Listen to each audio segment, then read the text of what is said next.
સરકારી શાળાઓમાં ખાલી પદોમાં ભરતી કરવા માટે શિક્ષકો સમયાંતરે સરકાર પાસે માંગ કરતા હોય છે, ત્યારે હવે ટેટ 1 પાસ ઉમેદવારો પોતાની માંગને લઈને ગાંધીનગર પહોંચ્યા છે. ગાંધીનગર વિદ્યા સમીક્ષા કેન્દ્ર ખાતે ટેટ 1 પાસ ઉમેદવારો પહોંચ્યા છે. ટેટ 1ની જે પરીક્ષા હતી તેમાં 20,000 જેટલા વિદ્યાર્થીઓ ઉત્તીર્ણ થયા છે, પરંતુ સરકાર દ્વારા હજી ભરતી પ્રક્રિયા જાહેર કરવામાં આવી નથી. ત્યારે ઉમેદવારોની માંગ છે કે સરકાર સત્વરે ભરતી પ્રક્રિયા જાહેર કરે અને ભરતી કરે, જેના કારણે અમે એ શિક્ષકની નોકરીથી વંચિત ન રહીએ.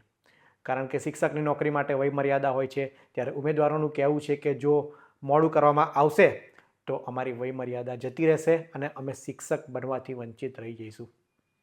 વારંવાર શિક્ષકો આ પ્રમાણેની રજૂઆત કરતી હોય છે. સરકાર પણ એ ભરતી પ્રક્રિયા જાહેર કરે છે, પરંતુ ક્યાંક ને ક્યાંક ભરતી થઈ શકતી નથી અથવા ભરતી મોડી થઈ શકવાના કારણે ઘણા બધા ઉમેદવારો પરેશાન થાય છે. ત્યારે ઉમેદવારો પાસેથી જ સાંભળીએ તેમની વેદના. આજરોજ અમે ટેટ 1 પાસ ઉમેદવારો વિદ્યા સમીક્ષા કેન્દ્ર ખાતે તાત્કાલિક અને ઝડપથી વિદ્યા સહાયક ભરતી વર્તમાનપત્રમાં પ્રસિદ્ધ થાય અને વય મર્યાદા જે છે ધોરણ 1 થી 5ની અંદર જે છે એ ઉચ્ચ પ્રાથમિક સમકક્ષ કરવામાં આવે એ બાબતને લઈને વિદ્યા સમીક્ષા કેન્દ્ર ખાતે આવેદનપત્ર આપવા માટે આવ્યા છીએ. તો સરકારને અમુક મુદ્દાઓ જે છે અમુક અમારી લાગણીઓ છે એ સરકાર સમક્ષ અમે મૂકીએ છીએ કે ટેટ 1ની ભરતી જે છે એ વર્તમાનપત્રની અંદર ઝડપથી પ્રસિદ્ધ કરવામાં આવે, ત્યારબાદ કેલેન્ડર મુજબ ભરતી કરવામાં આવે. અને ત્રીજા નંબરનો મુદ્દો છે કે વય મર્યાદાના જે અંતિમ પડાવની અંદર જે ઉમેદવારો ઉપસ્થિત છે એ ઉમેદવારોની લાગણી અને માગણી સમજી અને ઝડપથી ભરતી કરવામાં આવે.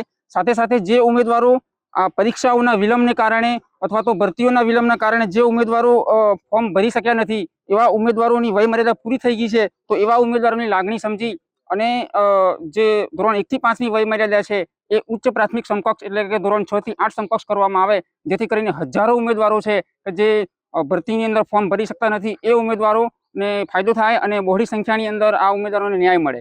મારું નામ ઠાકોર મુકેશ વીરાભાઈ છે. હું સાબરકાંઠા જિલ્લાથી આવેલો છું. આ જે ટેટ 1ની જે પરીક્ષા લીધી એનું પરિણામ જાહેર થઈ ગયું છે અને જે ઉચ્ચ પ્રાથમિક કક્ષાની અંદર જે 6 થી 8માં જે ભરતી થાય છે એમાં જનરલ માટે 35 વય મર્યાદા છે અને બીજા જે કેટેગરી માટે છે એમાં 40 વય મર્યાદા છે. તો પ્રાઇમરી વિભાગ જે છે એની અંદર 33 વર્ષ અને 38 વર્ષ છે. તો પ્રાઇમરી વિભાગની અંદર પણ 35 વર્ષ કરવામાં આવે અને બીજી જે કેટેગરીની હોય છે એની 40 વર્ષ કરવામાં આવે, જેથી ઘણા બધા વય મર્યાદા માટે રહી જાય છે તો એમને પણ લાભ મળે અને સત્વરે કેલેન્ડર બહાર પાડી ભરતી પ્રક્રિયા કરે એવી મારી સરકારશ્રીને ખૂબ જ અરજ છે. જી, હું નરેન્દ્રસિંહ ડાભી ખેડા જિલ્લામાંથી આવું છું. ટેટ 1 પાસ ઉમેદવાર છું. આજ રોજ અમે ગાંધીનગર વિદ્યા સમીક્ષા કેન્દ્ર ખાતે એક આવેદન લઈને આવ્યા છીએ, જેની અંદર અમે ટેટ 1 તમામ પાસ ઉમેદવારો એક અરજી કરીએ છીએ, આવેદન આપીએ છીએ કે તાત્કાલિક કેલેન્ડર જે ટેટ 1નું બહાર પાડ્યું હતું શિક્ષકોને ધોરણ 1 થી 5નું એ પ્રમાણે મોટા જૂની જે જગ્યાઓ બાકી રહી છે અને આ વર્ષની જે 5,000 જગ્યાઓ ટોટલ 10,000 પ્લસ જગ્યાઓ પર ભરતી કરવામાં આવે. અને જો આમ નહીં થાય તો જેટલા ઘણા બધા ઉમેદવારો એવા છે કે જેની વય મર્યાદા હાલ પૂરી થવામાં આવી છે. જો ભરતી કરવામાં સહેજ બી વિલંબ થશે તો ઘણા બધા ઉમેદવારોનું શિક્ષક બનવાનું સપનું રોડાઈ જશે. અને મારી આ આવેદનપત્ર થકી નિયામક સાહેબશ્રીને અને શિક્ષણ મંત્રી સાહેબ શ્રી બેનશ્રીને એક વિનંતી છે કે તાત્કાલિક અસરથી આ ભરતી પરિપૂર્ણ કરવામાં આવે. આભાર, ધન્યવાદ. શિક્ષણ વિભાગે જાહેર કરેલા ભરતી કેલેન્ડર પ્રમાણે સરકાર ભરતી જાહેર કરે તેવી ટેટ પાસ ઉમેદવારો માંગ કરી રહ્યા છે. ભરતી માટે ઉમેદવારોએ ગાંધીનગર સુધી જવું પડે, સરકારને રજૂઆત કરવી પડે કે તમે ભરતી કરો, તે તો કેવી વાત કહેવાય.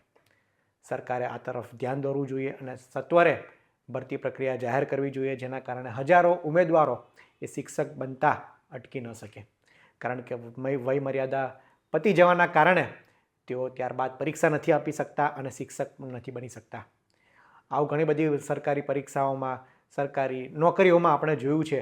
ત્યારે સરકાર પ્રોપર રિસર્ચ કરીને આ પ્રમાણે ટાઈમ ટેબલ બનાવે અને સમયાંતરે ભરતી કરે તે જરૂરી છે.